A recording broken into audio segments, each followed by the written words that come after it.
Hello students, I hope you all are very well. Today we will discuss the most important topic, that is GST. GST means goods and service tax. Clear ਜਿੱਦਾਂ ਤੁਹਾਨੂੰ ਪਤਾ ਕਿ ਜਿਹੜਾ ਹੈਗਾ latest tax ਹੈ ਜਿਹੜਾ ਆਪਣੇ levy ਹੋਇਆ, ਤਾਂ ਅੱਜ ਇਹਦੇ ਨਾਲ ਰਿਲੇਟਡ ਨਮੈਰੀਕਲ ਬਾਰੇ ਮੈਂ ਤੁਹਾਨੂੰ ਇਨਫੋਰਮੇਸ਼ਨ ਦਊਂਗੀ।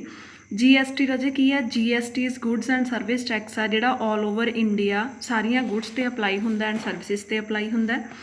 GST ਦੀਆਂ ਆਪਣੇ ਕੋਲੇ 3 ਟਾਈਪਸ ਹੈ। First is CGST, SGST, IGST. CGST stands for Central Goods and Service Tax. SGST stands for State Goods and Service Tax. IGST stands for Integrated Goods and Service Tax. Clear? ਜਿਹੜਾ central goods and service tax ਹੋਊਗਾ, ਇਹਦੀ ਜਿੰਨੀ ਵੀ income ਹੋਊਗੀ ਉਹ ਜਾਏਗੀ central government ਨੂੰ।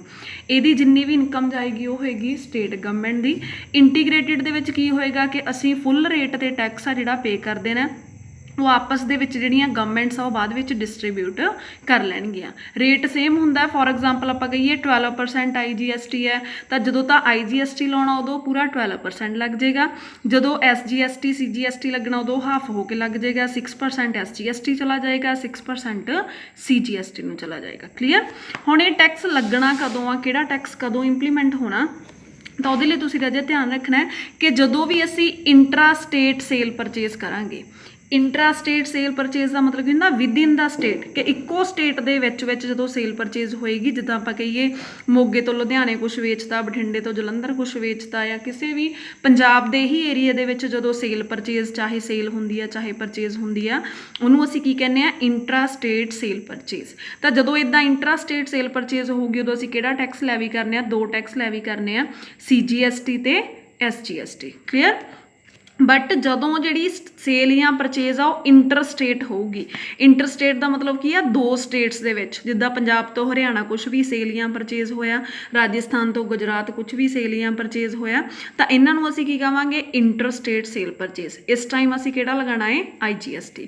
ਕਈ ਵਾਰ ਸਾਨੂੰ ਕੁਐਸਚਨ ਦੇ ਵਿੱਚ ਹੀ ਸਪੈਸੀਫਾਈ ਕੀਤਾ ਹੁੰਦਾ ਹੈ ਕਿ ਇਹਦੇ 'ਤੇ ਤੁਸੀਂ 6% CGST ਲੈਵੀ ਕਰੋ, 6% SGST ਲੈਵੀ ਕਰੋ, ਜਾਂ ਇਹਦੇ 'ਤੇ 12% IGST ਲਾਓ, ਜੋ ਵੀ ਪ੍ਰਸਕ੍ਰਾਈਬਡ ਰੇਟ ਆ 18% 9% ਜਾਂ ਜੋ ਵੀ। ਅਗਰ ਤਾਂ ਤੁਹਾਨੂੰ ਕੁਐਸਚਨ 'ਚ ਲਿਖਿਆ ਹੋਇਆ ਕਿ ਤੇ CGST ਜਾਂ SGST ਲਾਉਣਾ ਹੈ ਜਾਂ IGST ਲਾਉਣਾ, ਤਾਂ ਤੁਸੀਂ ਉੱਦਾਂ ਹੀ ਅਪਲਾਈ ਕਰਨਾ ਹੈ। ਅਦਰਵਾਈਜ਼ ਤੁਹਾਨੂੰ ਕਿੱਥੋਂ ਪਤਾ ਲੱਗੇਗਾ? ਤੁਹਾਡੇ ਕੁਐਸਚਨ 'ਚ ਲਿਖਿਆ ਹੁੰਦਾ ਕਿ business of mister Ram from Barnala. Business ਲਿਖਤਾ ਉਹਨਾਂ ਨੇ ਕਿ ਇੱਥੋਂ ਆ। ਹੁਣ ਅਗਰ ਤਾਂ ਸੇਲ ਜਿਹੜੇ ਵੀ ਸ਼ਹਿਰ ਦੀ ਹੋ ਰਹੀ ਆ, ਉਹ ਸ਼ਹਿਰ ਆ ਜਿਹੜਾ ਉਹ ਪੰਜਾਬ ਦੇ ਵਿੱਚ ਹੈ, ਤਾਂ ਅਸੀਂ ਉੱਥੇ CGST SGST ਲਾਵਾਂਗੇ। ਅਗਰ ਉਹ ਪੰਜਾਬ ਤੋਂ ਹਰਿਆਣਾ ਜਾਂ ਕਿਸੇ ਹੋਰ ਸਟੇਟ ਨੂੰ ਹੋ ਰਹੀ ਆ, ਤਾਂ ਉੱਥੇ ਅਸੀਂ IGST ਅਪਲਾਈ ਕਰਾਂਗੇ। ਕਲੀਅਰ? ਇਹ ਸੀ ਤੁਹਾਡਾ ਕਿ ਕਿਹੜਾ ਟੈਕਸ ਕਿੱਥੇ ਅਪਲਾਈ ਹੋਣਾ। ਹੁਣ ਇਹ ਲੱਗਣਾ ਕਿੱਦਾਂ? ਦੇਖੋ, ਜਦੋਂ ਆਪਾਂ ਪਰਚੇਜ਼ ਕਰਦੇ ਹਾਂ, at the time of purchase, ਜਦੋਂ ਅਸੀਂ ਪਰਚੇਜ਼ ਕਰਦੇ ਹਾਂ, ਅਸੀਂ ਪੈਸੇ ਦੀ ਪੇਮੈਂਟ ਕਰਦੇ ਹਾਂ, ਤਾਂ ਨਾਲ ਦੀ ਨਾਲ ਅਸੀਂ ਟੈਕਸ ਵੀ ਪੇ ਕਰਦੇ ਹਾਂ। ਪਰਚੇਜ਼ ਦੇ ਟਾਈਮ ਟੈਕਸ ਲੱਗੇਗਾ ਇਨਪੁਟ, ਕਿਉਂਕਿ ਉਸ ਟਾਈਮ ਅਸੀਂ ਪੈਸਾ ਪੇ ਕਰ ਰਹੇ ਹਾਂ, ਸਾਡੇ ਲਈ ਉਹ ਟੈਕਸ ਐਕਸਪੈਂਸਿਸ ਆ, ਤਾਂ ਕਰਕੇ ਅਸੀਂ ਉਹ ਟੈਕਸ ਨੂੰ ਕੀ ਕਰਾਂਗੇ? ਡੈਬਿਟ ਕਰਾਂਗੇ। Means input CGST, input SGST ਜਾਂ ਇਨਪੁਟ IGST ਜਿਹੜਾ ਵੀ ਸਾਡਾ ਅਪਲਾਈ ਹੋਣਾ ਹੈ। ਜਦੋਂ ਵੀ ਪਰਚੇਜ਼ ਦੇ ਨਾਲ ਅਸੀਂ ਐਂਟਰੀ ਪਾਉਣੀ ਆ, ਤਾਂ ਅਸੀਂ ਕਿਹੜੀ ਐਂਟਰੀ ਪਾਉਣੀ ਆ? ਇਨਪੁਟ ਦੀ। ਇਨਪੁਟ CGST, ਇਨਪੁਟ SGST ਜਾਂ input IGST। At the time of sale, ਜਦੋਂ ਅਸੀਂ ਸੇਲ ਕਰਦੇ ਹਾਂ, ਜਿੱਦਾਂ ਫੋਰ ਐਗਜ਼ਾਮਪਲ ਸ਼ੌਪਕੀਪਰ ਹੁਣ ਸੇਲ ਕਰਦੇ ਆ, ਤਾਂ ਉਹ ਆਪਣੇ 'ਤੇ ਕਿਹੜਾ ਟੈਕਸ ਲਾਉਂਦੇ ਆ? ਆਊਟਪੁੱਟ, ਕਿਉਂਕਿ ਉਹ ਆਪਦੀ ਆਊਟਪੁੱਟ ਨੂੰ ਸੇਲ ਕਰ ਰਹੇ ਆ, ਤਾਂ ਉਹ output CGST ਲਾਉਣਗੇ, output SGST ਲਾਉਣਗੇ, output IGST ਲਾਉਣਗੇ। Clear? ਤਾਂ ਇਹ ਜਿਹੜਾ ਆਊਟਪੁੱਟ ਲੱਗੂਗਾ ਉਹ ਦੁਕਾਨਦਾਰ ਦੇ ਲਈ, ਸ਼ੌਪਕੀਪਰ ਦੇ ਲਈ ਕੀ ਆ? ਇਨਕਮ ਹੈ। ਅਗਰ ਇਨਕਮ ਆ ਤਾਂ ਉਹ ਇਸ ਨੂੰ ਕੀ ਕਰੇਗਾ? ਕ੍ਰੈਡਿਟ। ਤਾਂ ਸੈਕਿੰਡ ਕੰਸੈਪਟ ਤੁਸੀਂ ਇਹ ਯਾਦ ਰੱਖਣਾ। ਫਸਟ ਹੋ ਗਿਆ ਤੁਹਾਡਾ ਕਿ ਜਦੋਂ ਵਿਦਇਨ ਦਾ ਸਟੇਟ ਹੁੰਦਾ ਉਦੋਂ 2 ਲੱਗਦੇ, SGST ਤੇ CGST। ਜਦੋਂ ਆਊਟਸਾਈਡ ਦਾ ਸਟੇਟ ਹੁੰਦਾ ਉਦੋਂ IGST ਲੱਗਦਾ। ਸੈਕਿੰਡਲੀ, ਅਗਰ ਪਰਚੇਜ਼ ਦੀ ਐਂਟਰੀ ਹੈ ਤਾਂ ਇਨਪੁਟ ਟੈਕਸ ਲੱਗਣਾ, ਅਗਰ ਸੇਲ ਦੀ ਐਂਟਰੀ ਆ ਤਾਂ ਆਊਟਪੁੱਟ ਟੈਕਸ ਲੱਗਣਾ ਹੈ। ਕਲੀਅਰ? ਦੈਨ ਹੁਣ ਅਸੀਂ ਇਹਦੇ ਨਾਲ ਰਿਲੇਟਡ ਕੁਛ ਨਿਊਮੈਰੀਕਲਸ ਕਰਾਂਗੇ। ਜਿੱਦਾਂ ਤੁਹਾਡੇ ਕੋਲ ਐਂਟਰੀਜ਼ ਆ, ਫਸਟ ਐਗਜ਼ਾਮਪਲ ਆ ਤੁਹਾਡੇ ਕੋਲੇ furniture ਪਰਚੇਜ਼ਡ for cash ₹10,000, 6% CGST, 6% SGST। ਅਸੀਂ ਪਰਚੇਜ਼ ਕੀ ਕੀਤਾ? ਫਰਨੀਚਰ। ਕੈਸ਼ ਬਦਲੇ ਤੁਸੀਂ ਨਾਰਮਲ ਜਰਨਲ ਦੇ ਵਿੱਚ ਰੂਲਸ ਕੀਤੇ ਹੋਣੇ, ਆਪਣੇ ਕੋਲੇ 3 ਰੂਲਸ ਹੁੰਦੇ ਆ: personal account, real account, nominal account.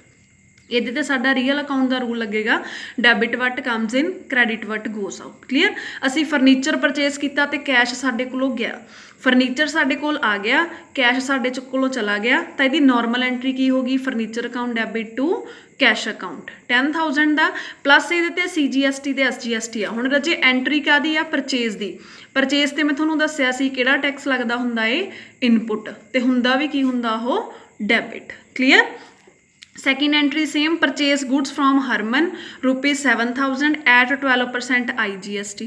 हुण है ये भी परचेज की एंट्री है तो ये भी इनपुट ही लगेगा पर लगना इत्थे किहड़ा है IGST आ। इत्थे क्वेश्चन तुहानूं स्पैसीफाई किया होया भी कित्थे किहड़ा लगना। थर्ड एंट्री असीं देखिए सोल्ड गुड्स टू मानवी 15,000 CGST आ SGST आ। हुण गुड्स सेल कीतियां मानवी नूं।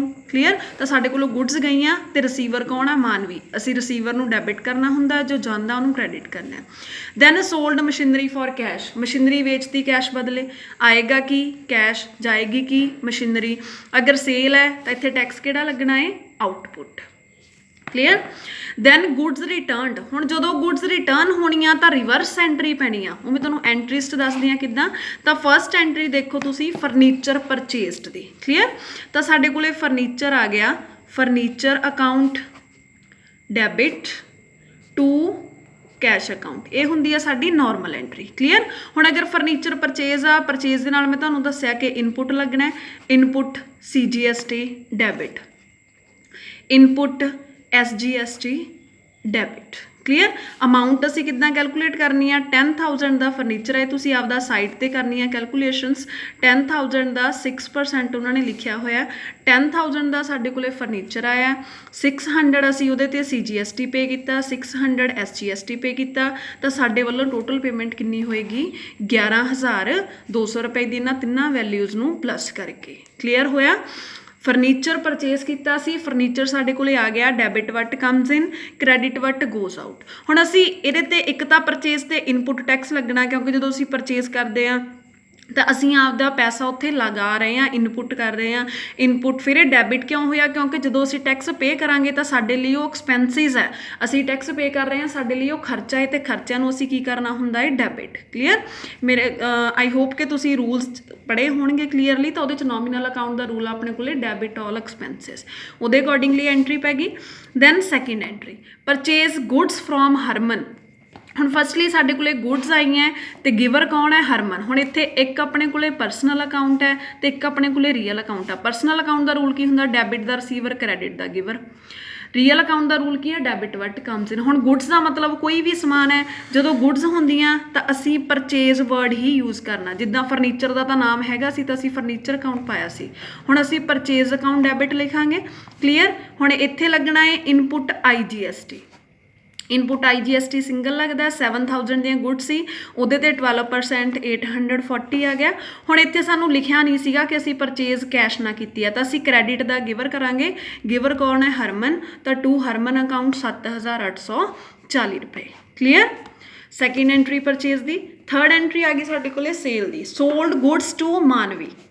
हुण असीं मानवी नूं गुड्स सेल कीतियां सेल दे टाइम असीं किहड़ा टैक्स लाउणा है output. Clear. Output CGST output SGST या आउटपुट IGST। आउटपुट टैक्स नूं असीं क्रेडिट करना क्यों क्रेडिट करना क्योंकि जदों असीं सेल करांगे तां टैक्स दे पैसे सानूं मिलने आ ते नॉमिनल अकाउंट दा सैकेंड रूल की है credit all income and gain कि जो साडे कोले इनकम होगी सानू जो चीज़ सानू मिलनी है उन्होंने असीं क्रेडिट करना है। तो हुण इत्थे मानवी होगी रिसीवर क्योंकि मानवी नूं आपां सेल कीता है मानवी अकाउंट डेबिट गुड्स की जगह ते असीं वर्ड यूज़ करांगे टू सेल सेल असीं मानवी नूं कीती आ 15,000 दी two output CGST two output SGST। Clear. 6% है तो ये अपने कोले हो गया 900 तो ये साडे कोले टोटल आ गया 16,800 रुपए मानवी अकाउंट डेबिट। क्लीयर है जी। तो जदों भी अपने कोले गुड्स वर्ड आया हुंदा तो उन्होंने परचेज या सेल यूज़ करना है। दैन अगर कैश नहीं है तो रिसीवर है उन्होंने असीं डेबिट करता। Next fourth entry sold machinery for cash.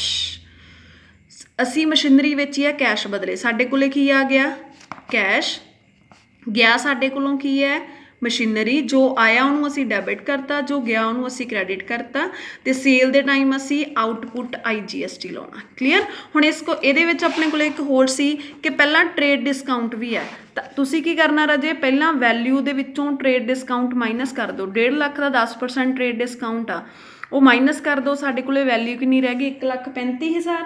ਤਾਂ ਹੁਣ ਅਸੀਂ ਇਸ ਵੈਲਿਊ ਤੇ 12% IGST ਲਾਉਣਾ, ਮਤਲਬ ਡਿਸਕਾਊਂਟ ਮਾਈਨਸ ਕਰਨ ਤੋਂ ਬਾਅਦ ਅਸੀਂ IGST ਅਪਲਾਈ ਕਰਨਾ। IGST ਸਾਡੇ ਕੋਲ ਇਹਦਾ 12% ਆ ਜਾਏਗਾ 16,200। ਤਾਂ ਹੁਣ ਸਾਡੇ ਕੋਲੇ ਮਸ਼ੀਨਰੀ ਕਿੰਨੇ ਦੀ ਆ 135 ਦੀ। ਟ੍ਰੇਡ ਡਿਸਕਾਊਂਟ ਦਾ ਕੰਸੈਪਟ ਵੀ ਤੁਸੀਂ ਨੋਰਮਲ ਜਰਨਲ ਐਂਟਰੀਜ਼ 'ਚ ਕੀਤਾ ਹੋਏਗਾ ਕਿ ਟ੍ਰੇਡ ਡਿਸਕਾਊਂਟ ਨੂੰ ਅਸੀਂ ਬੁੱਕਸ 'ਚ ਸ਼ੋਅ ਨਹੀਂ ਕਰਨਾ ਹੁੰਦਾ, ਅਸੀਂ ਜਸਟ ਉਹਨੂੰ ਅਮਾਊਂਟ 'ਚੋਂ ਮਾਈਨਸ ਕਰਨਾ। ਤਾਂ ਅਸੀਂ 1.5 ਲੱਖ ਦੇ ਵਿੱਚੋਂ 15,000 ਡਿਸਕਾਊਂਟ ਮਾਈਨਸ ਕਰਤਾ, ਸਾਡੇ ਕੋਲੇ ਕਿੰਨਾ ਆ ਗਿਆ 1,35,000। 1,35,000 ਤੇ ਅਸੀਂ 12% ਟੈਕਸ ਲਾਤਾ, ਤਾਂ ਸਾਡੀ ਟੋਟਲ ਵੈਲਿਊ ਹੋ ਗਈ 1,52,200 ਰੁਪਏ। ਕਲੀਅਰ। ਦੈਨ ਫਿਫਥ ਐਂਟਰੀ, ਹੁਣ ਇਹ ਸੀਗੀਆਂ ਆਪਣੀਆਂ ਨੋਰਮਲ ਐਂਟਰੀਜ਼ ਜਿਹਦੇ 'ਚ ਪਰਚੇਜ਼ ਦੇ ਟਾਈਮ ਅਸੀਂ ਇਨਪੁਟ ਲਗਾਇਆ, ਸੇਲ ਦੇ ਟਾਈਮ ਅਸੀਂ ਆਊਟਪੁੱਟ ਲਗਾਇਆ। ਹੁਣ ਅਗਰ ਇਹਨਾਂ 'ਚੋਂ ਕੋਈ ਚੀਜ਼ ਰਿਟਰਨ ਹੁੰਦੀ ਆ ਤਾਂ ਰਿਟਰਨ ਦੇ ਟਾਈਮ ਤੁਸੀਂ ਐਂਟਰੀ ਨੂੰ ਰਿਵਰਸ ਕਰਨਾ। ਜਿੱਦਾਂ ਸਾਡੇ ਕੋਲੇ ਪਹਿਲਾਂ ਇਹ ਗੁੱਡਸ ਰਿਟਰਨਡ ਬਾਏ ਮਾਨਵੀ, ਦੇਖੋ ਮਾਨਵੀ ਨੂੰ ਆਪਾਂ ਗੁੱਡਸ ਸੇਲ ਕੀਤੀਆਂ ਸੀ, ਉਹ ਸਾਨੂੰ ਰਿਟਰਨ ਕਰ ਗਈ, ਸਾਡੇ ਕੋਲ ਆਇਆ ਕੀ ਸੇਲ ਰਿਟਰਨ ਆ ਗਈ। ਸੇਲ ਰਿਟਰਨ ਅਕਾਊਂਟ ਡੈਬਿਟ ਵਟ ਕਮਸ ਇਨ ਸੇਲ ਰਿਟਰਨ ਸਾਡੇ ਕੋਲੇ ਆ ਗਈ, ਉਹਨੂੰ ਅਸੀਂ ਡੈਬਿਟ ਕਰਤਾ। ਕਲੀਅਰ। ਕਿੰਨੇ ਦੀਆਂ ਗੁੱਡਸ ਰਿਟਰਨ ਕੀਤੀਆਂ ਉਹਨੇ 1000 ਦੀਆਂ। ਉਸ time output CGST output SGST credit ਹੋਏ ਸੀ, ਹੁਣ ਅਸੀਂ ਉਹਨਾਂ ਨੂੰ ਰਿਵਰਸ ਕਰ ਦਾਂਗੇ। Output CGST account debit, output SGST account debit to ਮਾਨਵੀ, ਕਿਉਂਕਿ ਹੁਣ ਮਾਨਵੀ ਗੁੱਡਸ ਵਾਪਸ ਕਰ ਰਹੀ ਆ, ਤਾਂ ਮਾਨਵੀ ਗਿਵਰ ਹੈ। ਰੇਟ ਅਸੀਂ 19% ਹੀ ਲਾਣਾ, ਅਗਰ 6% ਆ ਤਾਂ 6% ਹੀ ਲਗਾਵਾਂਗੇ। ਕਲੀਅਰ। ਤਾਂ 1000 ਦਾ 6% 60 ਤਾਂ ਕਿੰਨੇ ਰੁਪੀਜ਼ ਦੀਆਂ ਗੁੱਡਸ ਸਾਡੇ ਕੋਲੇ ਵਾਪਸ ਆ ਗਈਆਂ 1120 ਰੁਪਏ ਦੀਆਂ। ਕਲੀਅਰ। ਦੈਨ ਲਾਸਟ ਐਂਟਰੀ ਆ ਤੁਹਾਡੇ ਕੋਲੇ ਕਿ ਗੁੱਡਸ ਰਿਟਰਨਡ ਬਾਏ ਹਰਮਨ। ਹੁਣ ਹਰਮਨ ਤੋਂ ਆਪਾਂ ਪਰਚੇਜ਼ ਕੀਤੀ ਸੀ, ਹੁਣ ਅਗਰ ਉਹਨੂੰ ਅਸੀਂ ਰਿਟਰਨ ਕਰ ਰਹੇ ਹਾਂ ਤਾਂ ਹਰਮਨ ਅਕਾਊਂਟ ਰਿਸੀਵਰ ਹੋ ਗਿਆ, ਉਹਨੂੰ ਅਸੀਂ ਕਰਾਂਗੇ debit. Harman account debit to ਸਾਡੇ ਕੋਲੋਂ ਗੁੱਡਸ ਗਈਆਂ ਕਿਹੜੀਆਂ ਜੋ ਅਸੀਂ ਪਰਚੇਜ਼ ਕੀਤੀਆਂ ਸੀ, ਤਾਂ ਅਸੀਂ ਲਿਖਾਂਗੇ to purchase return account and to input, ਕਿਉਂਕਿ ਉਸ ਟਾਈਮ ਇਨਪੁੱਟ ਲੱਗਿਆ ਸੀ ਤਾਂ ਹੁਣ ਅਸੀਂ ਇਨਪੁੱਟ ਨੂੰ ਕ੍ਰੈਡਿਟ ਕਰ ਦਾਂਗੇ। ਹਰਮਨ ਨੇ ਰਿਟਰਨ ਕੀਤੀਆਂ 2000 ਦੀਆਂ, 2000 ਦਾ 12% 240, ਤਾਂ ਟੋਟਲ ਕਿੰਨਾ ਬਣ ਗਿਆ 2240 ਰੁਪਏ। ਕਲੀਅਰ। ਤੁਸੀਂ ਬੱਚੇ ਇੱਕ ਕੰਸੈਪਟ ਯਾਦ ਰੱਖਣਾ ਹੈ ਕਿ ਪਰਚੇਜ਼ ਦੇ ਨਾਲ ਹਮੇਸ਼ਾ ਇਨਪੁੱਟ ਟੈਕਸ ਲੱਗਦਾ ਹੈ, ਸੇਲ ਦੇ ਨਾਲ ਹਮੇਸ਼ਾ ਆਊਟਪੁੱਟ ਟੈਕਸ ਲੱਗਦਾ ਹੈ। ਅਗਰ ਟੈਕਸ ਅਸੀਂ ਪੇ ਕਰ ਰਹੇ ਹਾਂ ਸਾਡੇ ਲਈ ਖਰਚਾ, ਉਹਨੂੰ ਅਸੀਂ ਡੈਬਿਟ ਕਰਾਂਗੇ। ਅਗਰ ਟੈਕਸ ਅਸੀਂ ਕਲੈਕਟ ਕਰ ਰਹੇ ਹਾਂ ਸਾਡੇ ਲਈ ਇਨਕਮ, ਉਹਨੂੰ ਅਸੀਂ ਕ੍ਰੈਡਿਟ ਕਰਾਂਗੇ। ਤੇ ਜਦੋਂ ਵੀ ਰਿਟਰਨ ਦੀ ਐਂਟਰੀ ਆ ਜੂਗੀ ਉਦੋਂ ਅਸੀਂ ਉਸੇ ਟੈਕਸ ਨੂੰ ਰਿਵਰਸ ਕਰ ਦੇਣਾ, ਜਿਹੜਾ ਪਹਿਲਾਂ ਡੈਬਿਟ ਹੋਇਆ ਉਹਨੂੰ ਕ੍ਰੈਡਿਟ, ਜਿਹੜਾ ਕ੍ਰੈਡਿਟ ਹੋਇਆ ਉਹਨੂੰ debit. Clear. I hope you understand well. Thank you students.